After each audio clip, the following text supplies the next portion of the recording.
Okay, we're here this morning with Robert Gorrie, who leads the Haringey Council Liberal Democrat group.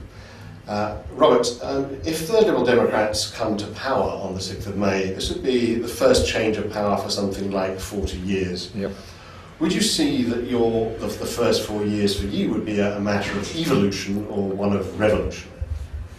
I think that there needs to be some very quick, tangible wins that the residents can see and clearly see that there is a difference in the way that the council is operating, and I think that needs to happen. We have clear plans as to what we'd like to do for the first 100 days, and they range from small tactical visible things like some more litter bins to major strategic things like more police.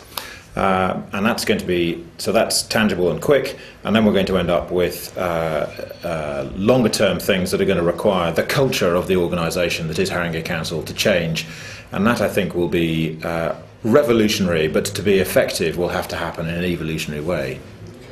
Okay. If we look at your priorities for the whole 4-year period, can you pinpoint what a few of your key priorities would be? I think the key priorities will be, given the history of this borough, we can't do anything other than make children and child protection a priority. It has to be a priority, given the history of the borough and the failings that there have been in the past. There needs to be a continued focus on that. The second priority needs to be the safety of the residents, and we've made a clear commitment to additional police on the beat. And the third priority is listening to residents, so making the council, Haringey Council, something that works for residents and not for the council.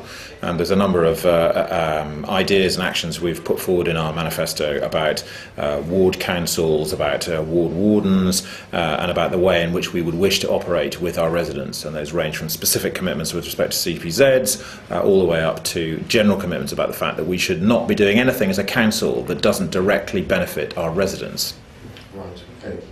I guess whatever your priorities are, Robert, as you're well aware, we're entering a period when finances are going to be very, very restricted.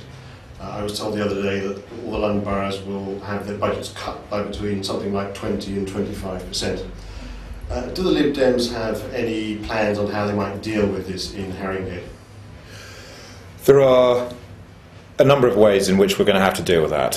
One of the primary ones is to address the levels of waste that have been going on for the last 40 years in the current council, and there are a myriad of those. They range from the amount of money that's spent on public relations to projects that are designed to do nothing other than glorify the council, like a new council chamber, and all those kind of things can get sorted and need to be addressed by some serious challenge. The second way in which the funding issues are going to have to be addressed is by working better with partners, and that means, as a specific example, that means much more aggressive working together with the PCT, because the current situation with health services in the borough is a shambles and needs to be addressed by much greater leadership by the council of what's going on in those areas.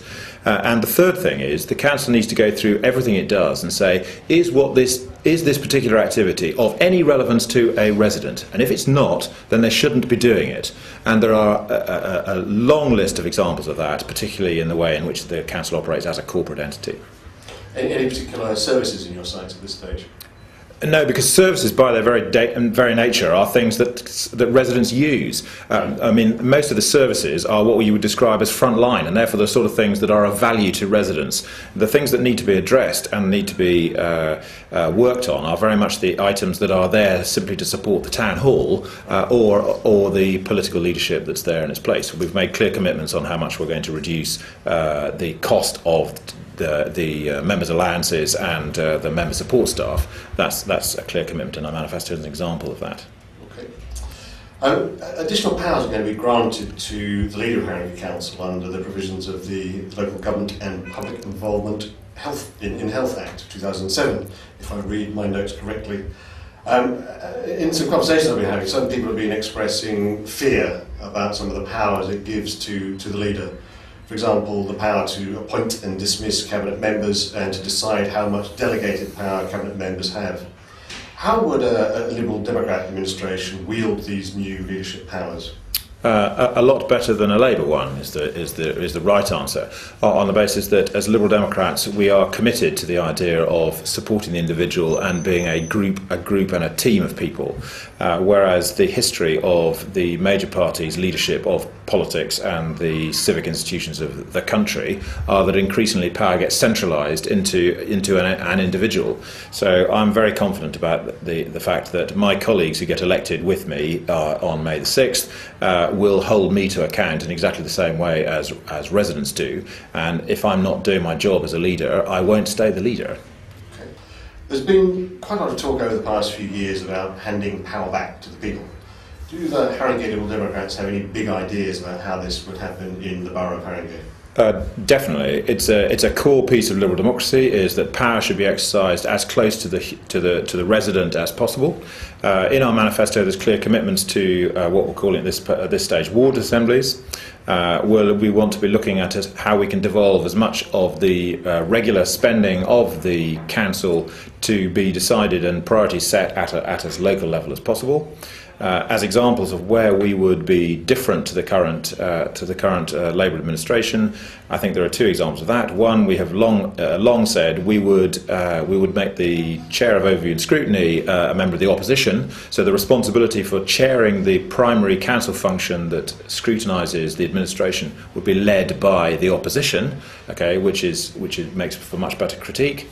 And another example would be where there has been a big failure with respect to using individuals like the leaseholders organisation in the borough, who are often the people that have to pick up the bills for the council's mistakes, and they should be people that are embraced as willing critics of the council, and we would intend to make much better use in terms of bringing them into part of the effective challenge of the administration as an effective organisation.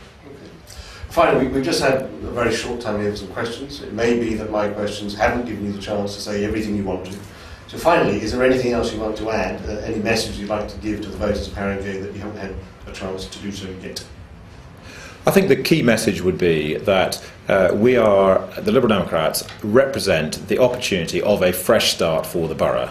It is a borough that has enormous potential. It is a borough that could be set free by having a council that supported its residents rather than a council that has been, in recent years in particular, a millstone around its neck.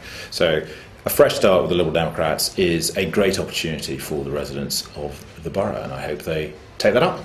Great. Well, amidst the sound of printing presses in the distance, I'll say thank you very much and leave it there. Thank you very much indeed. Thanks, Robert.